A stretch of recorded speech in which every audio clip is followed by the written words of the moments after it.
Ladies and gentlemen, boys and girls, children of all ages, welcome to Pitch Talk. We are fans of football dropping vlogs, blogs, videos and podcasts on the beautiful game. Check out our videos on YouTube and Instagram's IGTV, including special feature segments, vlogs such as 5 Minutes with the G, The Straight Shooting View, Coaching with JBK, audio on Apple Podcasts, Google Podcasts, Podomatic, Spotify, Mixcloud and other podcast platforms. Join the Pitch Talk revolution on Twitter, Instagram, Facebook and our official website www.pitch-talk.com. The pitch is where we eat, the pitch is where we sleep, and the pitch is where we talk. I can see you now. I can see you now and then. I can see you now.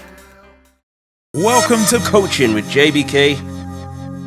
Welcome. It's yours truly, JBK, with another roundup of the WSL and the FA Women's Championship. And this was an integral weekend to the title race and the bottom of the table, depending on where you are and what team you support. So we'll start off with everything going around in the WSL, and then hopefully we'll move into, or not just hopefully, we will move into the Women's Championship. Friday the 11th of February, Chelsea 0, Arsenal 0. What a game this was, and it was an entertaining 0-0, as a lot of people have mentioned, that it wasn't just, oh, we're trying to cancel each other out. It was, there's opportunities at both ends, and both are trying to get the goals they need. But ultimately, in the end, it was a 0-0 draw, which still leaves Arsenal top of the table, but Chelsea have a game in hand, and that could change all within a week's time, essentially. The next game we're going to talk about is the Manchester Derby. Manchester City 1, Manchester United 0. Caroline Weir with the goal in this one. Interesting that she came off from the bench to score the winning goal. Manchester City had most of the possession. Manchester United tried to cancel Manchester City out, but essentially they didn't really get the job done, and it really showed up in their performance a little bit with the chances that they really had. They didn't have too many difficult chances to put Manchester City under pressure. Manchester City had the better of the chances if we're talking about quality. They had one in the first half that Lauren Hemp missed. But at the same time, you know what? They got the win with what was Caroline Weir's second attempt and successful attempt at lobbing the keeper. And I believe it happened, well, it did happen a couple of seasons ago in a 3-0 win, but this one was to win the game with a 1-0 win. And if you get a chance to see both goals, have a look. You choose which goal was better. So in 2 years ago, when Manchester City played Manchester United, there was a goal from Caroline Weir where she chipped the keeper outside the box and scored. I believe it was against the same goalkeeper, Mary Earps, but I'm not too sure. Again, she's gone and done the same thing again to Mary Earps, and it's culminated into a goal. So have a look at both. Your choice, whichever one you choose, is the goal that possibly everybody will go, you know what, fair enough, fair dues. The next game of results, Everton 0, Aston Villa 2. What a game this could be, and a result this could be going into the middle of the table, especially at the bottom as well, where teams are still going to have to go for it, essentially. Teams are still going to have to go for it. So this game ended with a 2-0 win to Aston Villa. First goal being scored by Jelnek on the 17th minute, and then the last goal scored in the 23rd. So the goals were scored pretty early by Petzelsberger. And you kind of think, where is Everton going after this, especially when they've lost out in their games. They haven't had the run of results that they need. They've also lost out in their managerial position, where their manager was sacked after not too many games, 10 games. so it wasn't there for long. And then that kind of says, well, what's the direction that Everton will be going in? Nonetheless, well done to Aston Villa for getting the goal, the 2 goals, and the win to secure 3 points. We move on. Birmingham City 0, Tottenham Hotspur 2. In this game, very much a big game for Birmingham City to try and get some points on the board, but just couldn't do it. It's difficult because they are now bottom of the table and starting to drift away from even Leicester, which will come up later on. Neville with a goal in the 66th minute, and then to win the game, practically, Percival with a goal in the 85th. What a time to get those goals. And guess what? It means that Spurs can move a little bit higher in the table, but at the same time, it also means that there is a bit of a gap forming at the bottom. So hopefully Birmingham City can get a win of 2, maybe 2 wins on the bounce to still make it worth their while in the table. We move on and we go to Brighton and Hove Albion 4, Reading 1. Massive surprise on this one. Massive surprise, just given the fact that the wins that Reading have accumulated, which also include a win against Chelsea, to now be beaten by Brighton and in emphatic style as well, shows that there was probably a good tactical game played by Brighton, but also they took their chances where needed, and Reading only had as best of the chances as they could. 56% possession to Brighton and 10 shots on target to Reading's 1. That says it all. That means that, Brighton pretty much had the best part of the game going all the way through. So Green with 3 with a hat-trick. First goal was in the 20th minute. Also getting a yellow card 2 minutes later, but then managing to get another goal in the second half, 2 goals in the second half in the 52nd minute and the 61st, before Calvisto made it 4-0. And then Eklund scores in the 88th minute to round off the scoring, but ultimately give a consolation goal to Reading. We move on because that's probably given Brighton enough to secure maybe a top half of the middle of the places finish. So it doesn't mean that they'll probably be anywhere around the relegation zone anytime soon, but looking at where they sort of dipped off, that's something that I'm assuming Hope Powell will address next season massively. Last but not least, and this is the game that really cuts Leicester and Birmingham City apart. Leicester City 3, West Ham United 0. Now I'm assuming a lot of people expected maybe a draw, or West Ham going on to beat Leicester City, just based on form and where everybody is. Ironically, the men and the women played in Leicester.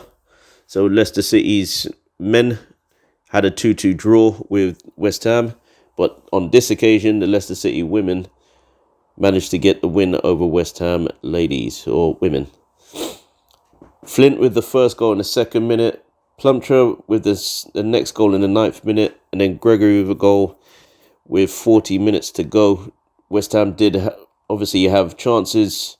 They could have put some away, but didn't. Had more possession of the ball. Shots on target was a lot more higher in the Leicester camp. But ultimately, you've got to put your chances away to get back into the game. Didn't happen, and guess what? The goals showed where the points were going to go. We move on, and now we go into the next round of the Championship. So, Durham 0, Bristol City 3. Big results here in this result for Bristol City. Harrison with 2 goals First in the 10th minute, and then in a minute before half-time, and then the final goal being scored by Beaver Jones, which means that Durham have basically been replaced in seconds, but ultimately this also hands a club like Liverpool more breathing space going into the final few rounds of the Championship and taking that spot up north into the WSL. Sheffield United 4, Blackburn Rovers 0.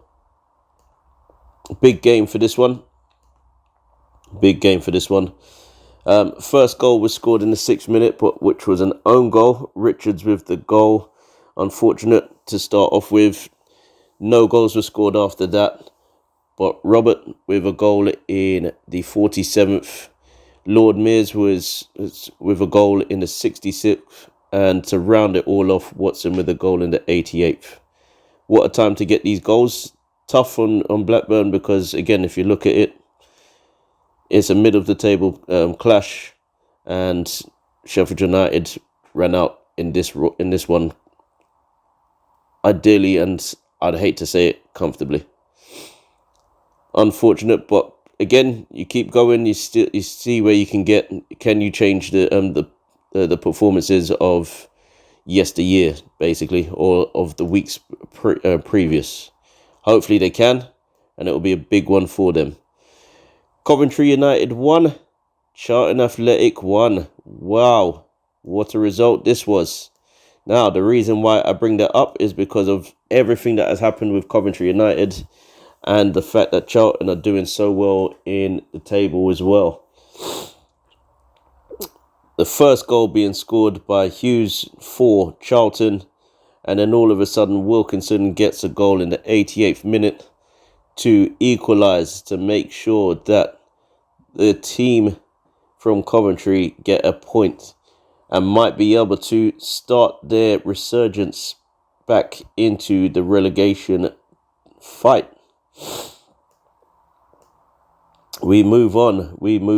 The next game that we are going to be speaking about is Crystal Palace 1, London City Lionesses 5. I hate to put an emphasis on that, but the reason why I put an emphasis on that one is because, wow, what a result. You ask what happened to Crystal Palace on this day, but there must be a reason. There is always a reason with these type of games. Fleming with the first goal in the 18th minute, with Rodgers scoring in the 22nd. Coombs with an own goal to make it 3-0 at half time. Farrow scoring after Rouse made it 4-0. Farrow getting a goal back for Crystal Palace. And then ultimately the final goal was scored by Rodgers, completing her double. There isn't much to really say, but I'm assuming it was just a tough day at the office for Crystal Palace. Well done to London City Lionesses. You don't expect those type of results. But again, it's a great advert for the Championship, for sure. You get those type of results and you think, wow, I need to go and watch a game now. So you never know. Another game, another result. See what happens in the future. Liverpool 3, Sunderland 0. Liverpool 3, Sunderland 0. This means that this continues Liverpool's resurgence, and it gives them that little buffer at the top of the table to say, well, anybody that's going to challenge us, they're going to have to do so by winning games and us basically losing the rest of ours. So will Liverpool get into that position? Possibly not, but the season's not over yet. The first goal being scored by Stengel after a penalty was given, with Heron being sent off in the 47th minute. The next one was Danny, who scored in the 86th, and then the final goal was scored by Kearns in the 94th. 2 penalties were conceded, 3 goals were scored. What a time. It's an interesting game because, again, would Liverpool have gone on to win that game without the first penalty? You don't know. You genuinely don't know. But certainly the the sending off probably played its part after that, essentially for the rest of the game.